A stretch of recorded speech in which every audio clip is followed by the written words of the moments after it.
est-ce que tu peux développer un petit peu et dire ce qu'il pourrait y avoir dans cette boîte à outils, même si tu n'en es qu'au début de la création de cet outil? Et ensuite, il y a des questions dans le chat que je vais te relayer dans une seconde. Vas-y. Bah, sur la boîte à outils, c'est quand même prématuré parce que j'ai pas eu le temps encore d'y travailler. Enfin, comme je le disais, là, c'est effectivement, il s'agira de s'entendre sur la définition déjà, parce que comme c'est une définition de l'agroécologie qui est assez élastique, enfin, je dirais, donc qui peut être en tous les cas élastique.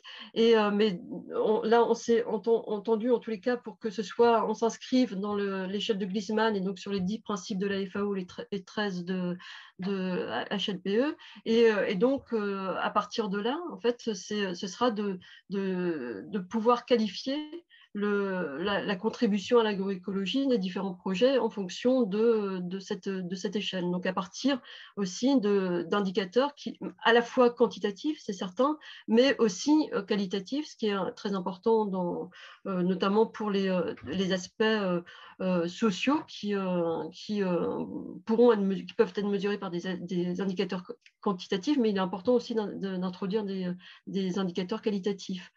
Donc voilà, enfin, je ne peux pas en dire beaucoup plus à ce stade puisque je n'ai pas encore vraiment travaillé enfin, je n'ai même pas encore commencé à travailler sur cette boîte à outils.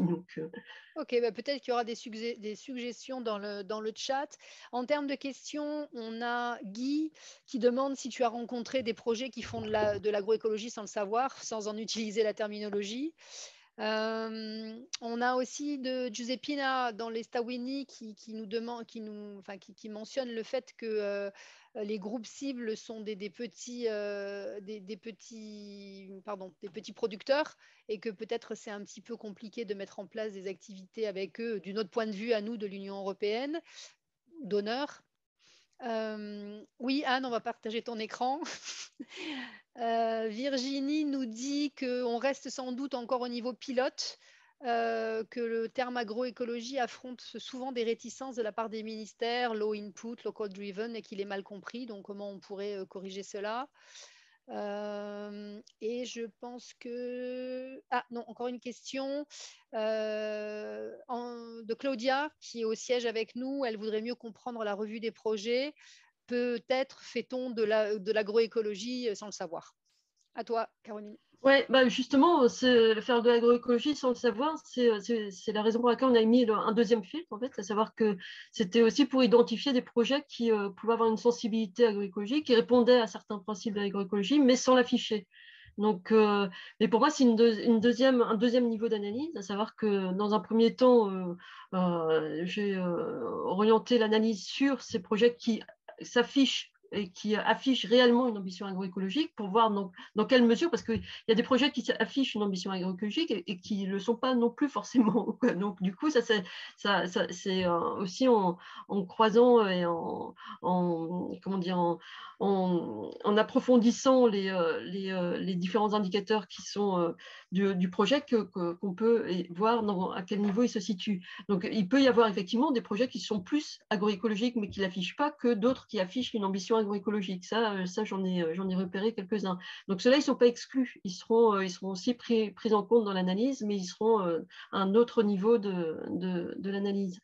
Et autrement, effectivement, par rapport à l'Union européenne et cette question par rapport aux petits producteurs, par exemple, ce que je voulais me mettre en avant, c'est qu'il y avait aussi d'autres projets qui n'étaient pas forcément des projets dans le secteur SANAN, qui sont financés par l'Union européenne, de la société civile, par exemple, et qui peuvent très bien, par une autre porte d'entrée que la porte d'entrée sécurité alimentaire ou nutrition ou agriculture, peuvent très bien contribuer à des principes de l'agroécologie. Sur les questions foncières, sur les droits humains et finalement en créant une interaction, un lien avec les autres programmes, finalement contribuer à répondre à certaines problématiques. Donc, autrement, je ne sais pas si j'ai répondu, c'était des commentaires. Christophe demande, pour clarification, les 6% de contrats sont ceux issus du premier filtre seulement? Non. les 6% de contrats, c'est l'ensemble des contrats analysés. Donc, c'est 6% sur les 948 contrats analysés.